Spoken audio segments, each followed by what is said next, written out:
Here's a little bit of Piers Morgan talking about what's happened with Prince Harry and sort of related to Meghan Markle once she got in the family.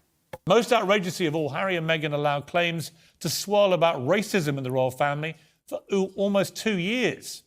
They made a 6-hour documentary about it. They accepted a Human Rights Award last month for fighting structural racism in the royal family, all based on what they told Oprah Winfrey.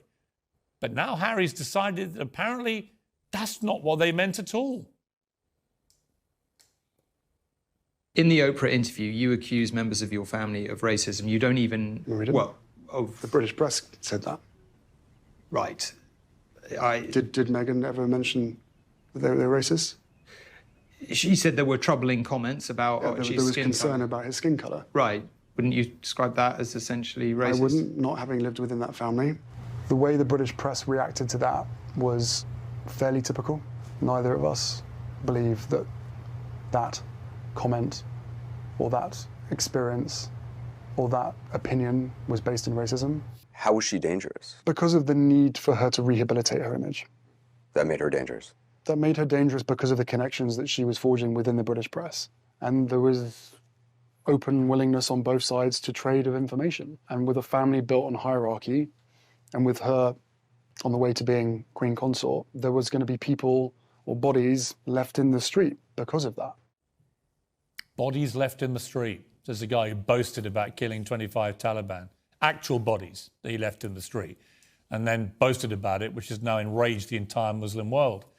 But Camilla was apparently dangerous because she forged relationships with the media, says the man who's pocketed over $100 million by forging relationships with media entities like Netflix, Spotify, Oprah Winfrey, James Corden, CBS, ABC, and so it goes on.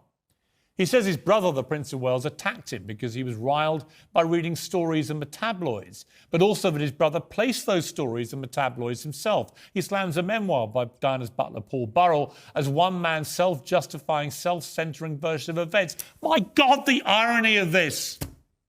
From a man who's literally just produced the single most self-justifying, self-centering version of events imaginable. So I don't want to get too in the weeds on Meghan and what she said to Oprah and all of those things, but in essence, they claimed that that skin color was an issue within the family, right? And with these kids going to be darker than other people in the family and everything else.